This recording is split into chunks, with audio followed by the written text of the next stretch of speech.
Imagine, you're being walled up alive in an underground room with bread and water.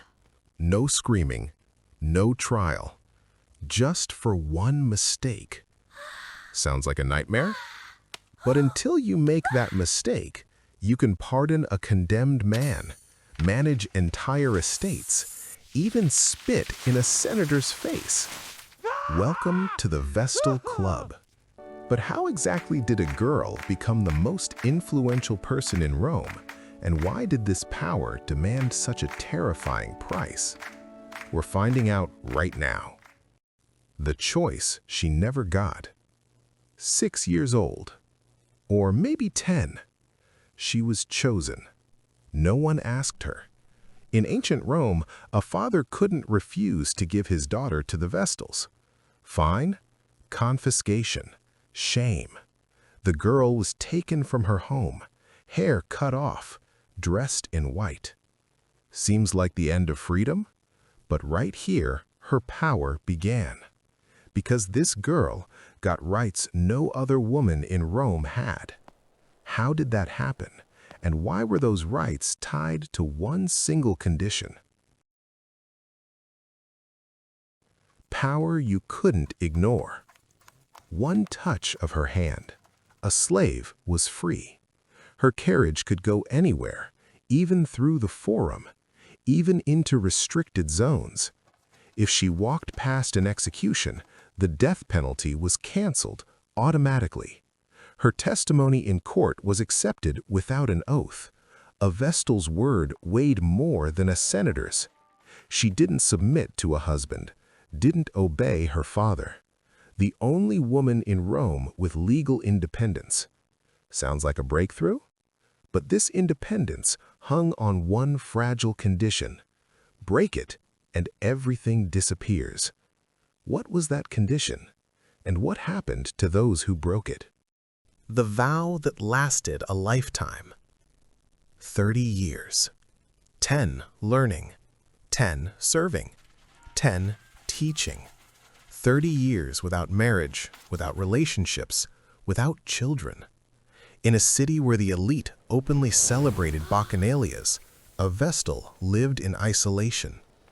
Not by choice, by law. Pressure built up, loneliness too. And at some point, one of them decided the rules could be broken. The chief Vestal, Cornelia. What happened next made the whole of Rome shudder. The person I like didn't subscribe to the channel. Now I'm really sad. Please subscribe, it would make me so happy. The accusation no one could challenge. Cornelia served flawlessly for over 30 years. But when Domitian came to power, the purges began. She was accused. Violation of the vow. Rumors, hints, political warfare. For Rome, this wasn't just a personal sin. It was a threat to national security. Belief was, if a Vestal loses purity, the sacred fire goes out. Rome falls. She screamed about innocence, said she was being judged not by law, but by order. But no one heard her. Why? And how were Vestals judged at all if a death sentence was forbidden by law? The trial with no defense. A Vestal had no right to a lawyer, no right to call witnesses. She was judged only by the Pontifex Maximus, the high priest, sometimes by the emperor himself. The process was closed, the verdict final. Cornelia was found guilty. But executing a Vestal the usual way was forbidden. Spilling her blood was considered desecration of a shrine. So how to carry out the sentence without breaking the sacred ban? Rome's answer shocks even today. The execution called mercy. At the Colline Gate, they dug an underground chamber. Inside, a bed, a lamp, some bread, a jug of water. The Vestal was lowered down. Then the entrance was walled up with stones. The ground was leveled so no one would find the place. Formally, they didn't kill her. She was left to the will of the gods. This is how Vestals were executed for centuries. Rome believed as long as the sacred fire burns, the empire stands. But at some point, the cult itself began to fade. Not from fire, from a new faith. What came to replace the Vestals, and what changed for women? New faith, new rules. In 394 AD, Emperor Theodosius banned the cult of the Vestals. Christianity was becoming the state religion.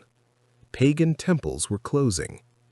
Instead of Vestals, a new model appeared: brides of Christ, nuns, virginity for the sake of faith, refusal of marriage, dedication to service. Familiar idea? But there were differences, big ones. Where Vestals had political power, nuns got obedience. Where a Vestal could pardon a condemned man, a nun prayed for him. Was this evolution of the female role, or a change in the form of control? The facts are before you. Don't forget to subscribe to the channel. So much exciting content is waiting for you. The price we still pay. There are no Vestals anymore, but the idea that a woman's value is linked to her purity, it didn't disappear. It passed through centuries, through laws, through culture, through upbringing. Today, we argue about the same thing. Who decides what a proper woman is? The state? Religion? Society? Or herself? History doesn't give ready answers, but it gives food for thought. The law that value equals purity came from there, from Rome, through the church, to our days. Laws changed, opportunities too, but the questions remained. What matters more to you? Freedom of choice, or the price you have to pay for it? History is not just the past, it's a mirror that we look into to understand the present. Vestals showed a woman can hold power, even in a world built by men. But the price of that power was impossibly high. Today, we live in a different world. Laws changed, opportunities too. But the questions remain. What is more important to you? Freedom of choice, or the price you pay for it? Write in the comments. Because history is not only the past, it's a mirror into which we look to understand the present. Subscribe. Next episode, women they tried to erase from history, but they changed the world anyway.